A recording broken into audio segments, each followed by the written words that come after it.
اور الزام میرے اوپر بھی ڈال دیا۔ سچائی سے، حقیقت سے تو واقف ہے یا اللہ، تو لہٰذا تو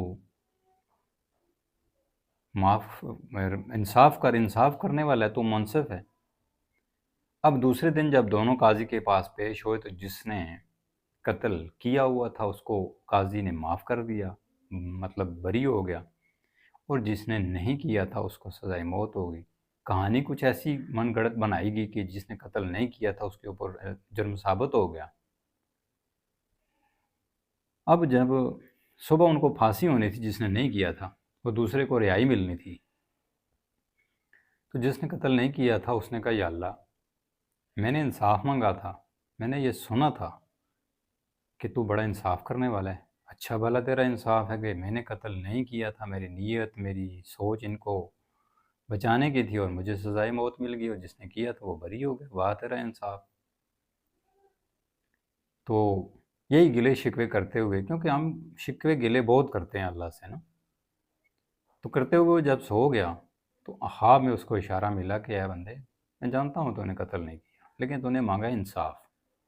تو یاد کر، تو سفر کرتا آ رہا تھا، راستے میں بیٹھا، چونٹی تجھے ملی، تو نے اٹھائی، کانٹے کے ساتھ لگائی، بغیر کسی وجہ، بغیر کسی نقصان کے تو نے اس کی جان لے لی۔ تجھے کیا حق حاصل ہے کہ تو اس کی جان لے؟ وہ میری مخلوق میں سے تھی، اس کے اندر روح جو تھی وہ میری دی ہوئی تھی، تو نے مانگا انصاف، تو میرا انصاف جان کے بدلے جان ہے۔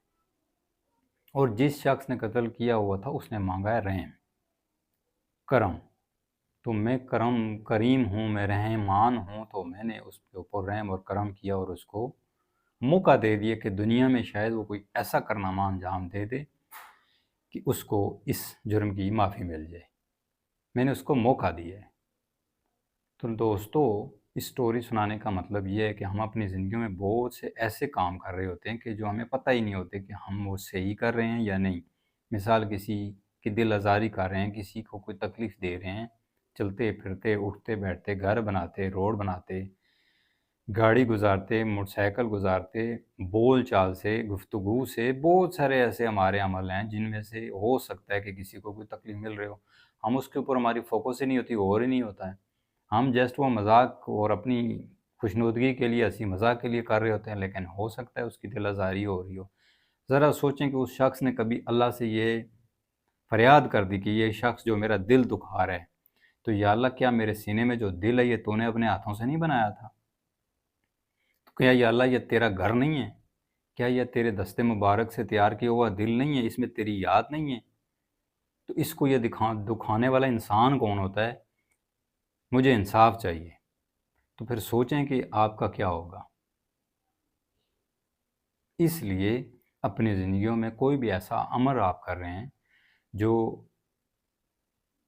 محض آپ کو مذاق لگ رہا ہے، آپ کو ٹائم پاس لگ رہا ہے، آپ کو ہنسی خوشی لگ رہی ہے، لیکن اس سے کسی کو تکلیف مل رہی ہے، کسی کی دل آزاری ہو رہی ہے، کسی کا جان جا رہی ہے، کتنے ہم ایسے کام کر رہے ہیں؟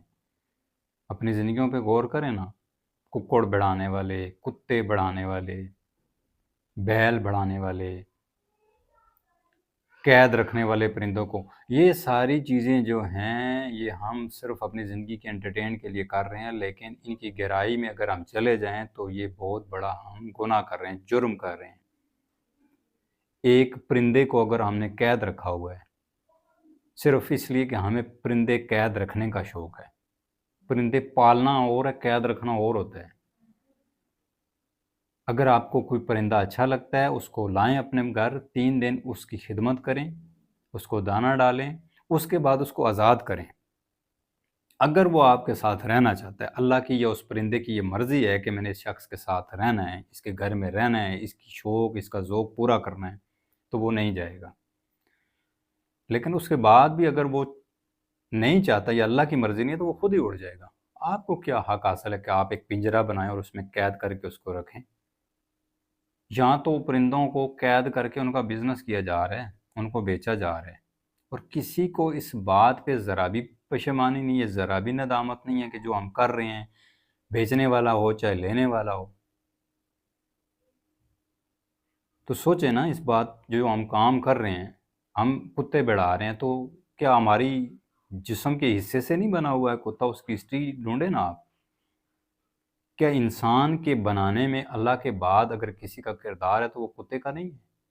حضرت آدم علیہ السلام کے مجسمے کو کمپلیٹ نہیں ہونے دے رہا تھا ابلیس، تو کتے کو بنایا گیا پیٹ والی جگہ سے، جسے ہم دھنی کہتے ہیں، یہاں سے مٹی پھینکی گئی، کیونکہ یہاں پہ کتے کا مطلب ہے کہ یہاں پہ شیطان کا تھوک پڑا تھا، اس نے تھوکا تھا حضرت آدم علیہ السلام کے مجسمے کے اوپر، تو اس کا تھوک حضرت آدم علیہ السلام کے مجسمے کے پیٹ والا حصہ جو یہاں پڑا تھا، جسے ہم دھنی کہتے ہیں، ناف کہتے ہیں، تو یہاں سے فرشتوں کو حکم ملا کہ مٹی کو توڑ کر زمین پہ پھینک دو، تو زمین پہ پھینک دی گئی تو کتا بن گیا۔ خیر اس ہسٹری پہ ہم ایک الگ سے ویڈیو بنائیں گے، تو یہ ویڈیو لمبی ہو جائے گی۔ بات کرنے کا مطلب یہ ہے کہ ہم اپنی روزمرہ زندگی میں بہت سے ایسے شوق پال رہے ہیں، بہت سے ایسے کام کر رہے ہیں، بہت سے ایسے کارنامے کر رہے ہیں، جس سے ان چیزوں کو، یہ جو اللہ کی جاندار چیزیں جن میں اللہ کی بھیجی ہوئی روح ہے، ان کو تکلیفیں ہو رہی ہیں، تو ہمیں ان کے اوپر فوکس کرنا چاہیے، خیال کرنا چاہیے، اور اللہ سے توبہ کرنی چاہیے، اور ان کاموں کو ختم کرنا چاہیے تاکہ اللہ ہم پہ رحم کرے۔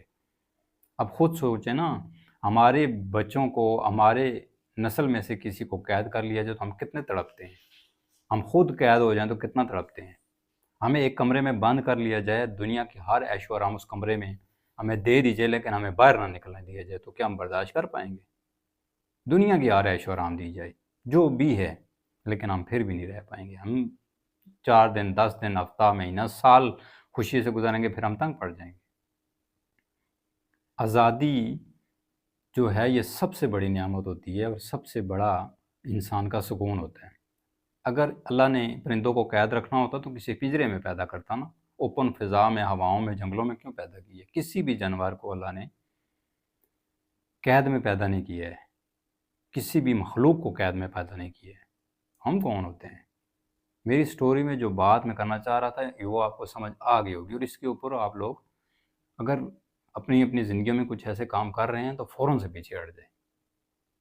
اللہ کی پکڑ ذرا دیر سے ہوتی ہے، لیکن جب ہوتی ہے تو یقین کریں، بڑے بڑے نمرود، بڑے بڑے شداد، فرعون، قارون، بڑے بڑے بادشاہ وہ اس کے 1 سیکنڈ میں زد میں آ جاتے ہیں۔ اللہ صرف مہلت دے رہا ہوتا ہے۔ اللہ کی جو مہلت ہے، جو اللہ کی رسی ہے، جو ڈیل ہے، وہ بہت زیادہ ہے، لیکن ذرا سی جو کھینچ ہے نا، وہ دنیا کو یہاں سے وہاں کر دیتی ہے۔ السلام علیکم۔